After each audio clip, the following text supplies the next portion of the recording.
హరి ఓం ప్రియాత్మస్వరూపులారా. మొన్నటి రోజు జగన్ సోమవారం నాడు అనుకుంటాను, ఈరోజు గురువారం. 4 రోజుల క్రితం వైఎస్ జగన్ సభలోకి అసెంబ్లీకి అటెండ్ అవుతానని, గవర్నర్ ప్రసంగం సమావేశాలు ప్రారంభంలో ఉండడం ఒక సాంప్రదాయం కదా. సాంప్రదాయాలన్నింటినీ కూటమి ఎగ్గొట్టి పారేస్తుంది, అది వేరే విషయం. అవి తర్వాత ఇంకో వాటిల్లో చర్చిస్తాను. అప్పుడు అతడు వైఎస్ జగన్ సభకి అటెండ్ అయితే మొత్తం కూటమి సభ్యులందరిలోనూ ముఖ్యంగా చెంబా నిలబడి ఉన్నప్పుడు అతడి శరీర కంపనం కూడా తెలిసింది. కావాలంటే చూసుకోండి, ఎలోకి వచ్చిన పిల్లుల్లాగే ఉన్నారు. అతడు జగన్ కూడాను జస్ట్ ఒక 5-10 నిమిషాలు ఉన్నాడు, వెళ్ళిపోయినాడు. ఆ పార్టీ దానికే వీళ్ళు వణికారు.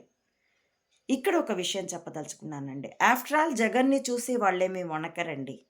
జగన్ వెనక ఉన్నటువంటి స్పయింగ్ ఏజెన్సీని, దాని తాలూకు స్పయింగ్ బలాన్ని, నడుస్తున్న స్పయింగ్ స్ట్రాటజీలని చూసి భయపడతారు. ఇది నా స్వానుభవంలో ఉన్న విషయంతో మీతో అనుభవంతో పంచుకుంటాను. చల్లా వెంకయ్య సత్రం శ్రీశైలంలో మేము 2000 నుండి 2007 వరకు 2001కి అక్కడికి వచ్చినట్టున్నాము. 2000లో శ్రీశైలంలో పాతాళ గంగా దారిలో ఒక కుల సత్రం, కుమ్మరి వారి సత్రము, ఎవరి సత్రంలో ఇప్పుడు నాకు బాగా గుర్తులేదు. ఒక సత్రంలో కొన్ని రోజులు ఒక 6-7 నెలలు నివసించాను. తర్వాత చల్లా వెంకయ్య సత్రంలో సత్రానికి మారాము. వేరే వాళ్ళ పూజారి వాళ్ళు, వాళ్ళకి అది చాలక వేరే చోట పెద్ద గుడిసె లాంటిది వేసుకొని బ్రతుకుతూ ఉండగా వాళ్ళకి అలాట్ అయిన గదిలో మాకు వాళ్ళ స్నేహంతో ఇవ్వబడింది. తర్వాత మాకే ఒక గది అలాట్ చేయబడింది. అందులోనే స్కూలు, ఇల్లు నడిపేవాళ్ళం. ఒకరోజు ఆదివారం చాలా రెస్ట్ తీసుకుండేవాళ్ళం. వారం అంతా కష్టపడతాం కాబట్టి మధ్యాహ్నం అంటే ఏదో 10-11 ప్రాంతంలో ఏదో అమ్మను వస్తే పోర్టికోలోకి వచ్చాను నేను. వచ్చి మళ్ళీ నా 10 నంబరు గదిలోకి వెళ్ళబోతుంటే క్రింది వాటాలో ఆమె బండబూతులు తిడుతోంది. ఎవరిని తిడుతోందా అనుకుంటే చూస్తే నన్నే తిడుతోంది.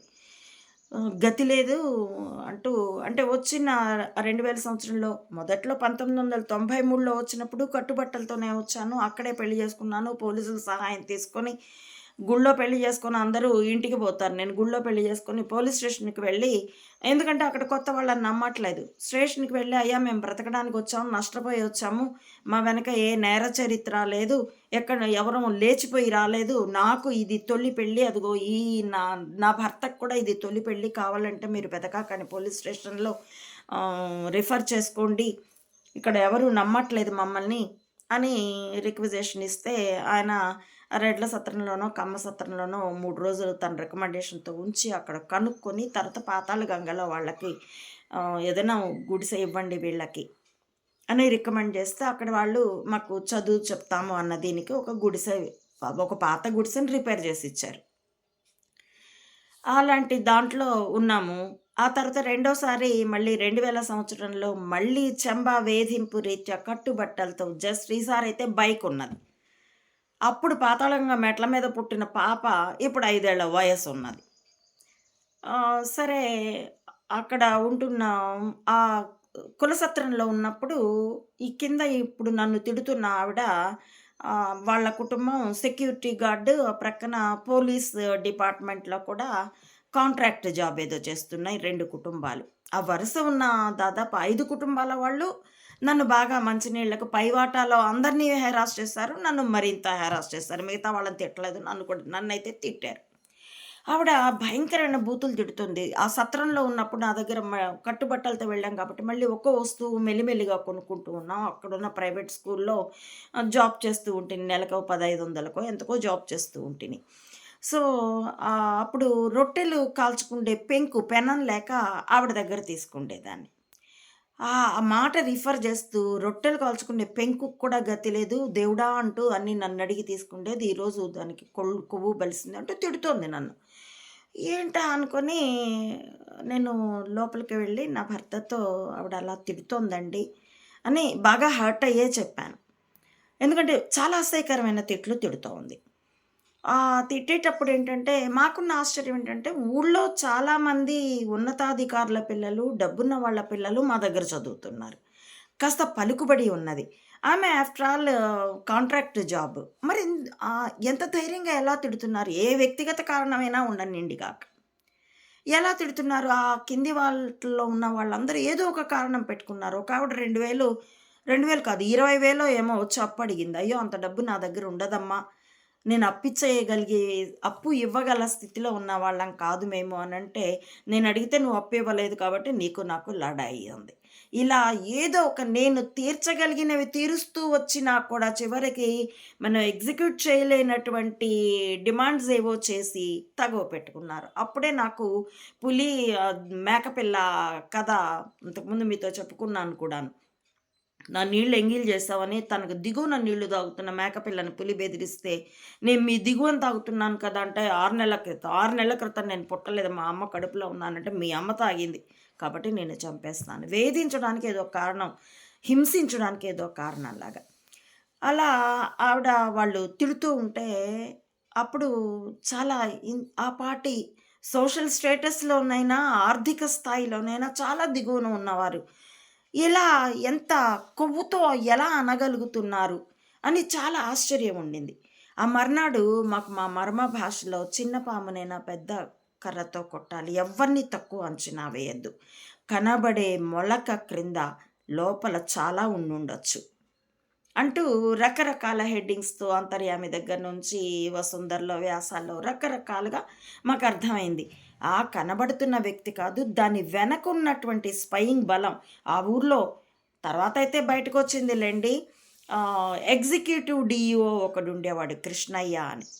అతడు కమ్మ కులస్తుడని చెప్పబడింది. అతడికి తిక్క అతన్ని అప్రోచ్ అయితే మీ సమస్యలు తీరుతాయి అనంటే, నా భర్త అన్నారు రెడ్డి పిల్లని చేసుకొని నేనిప్పుడు కమ్మ అని ఏం చెప్తానండి వద్దులెండి అని.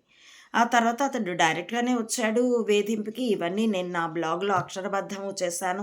ఆ అక్షరబద్ధం చేస్తూ ఉన్నప్పుడు అప్పటికి రిటైర్ అయినటువంటి కృష్ణయ్యని ఎవరో హత్య కూడా చేశారు. అప్పుడు బ్లాగ్ లోకంలో చాలా కలకలం రేగింది కూడాను. నేనప్పుడు అన్నాను, నాకతని మీద కచ్చేమీ లేదండి. వ్యక్తిగతంగా వేధించినవాడు.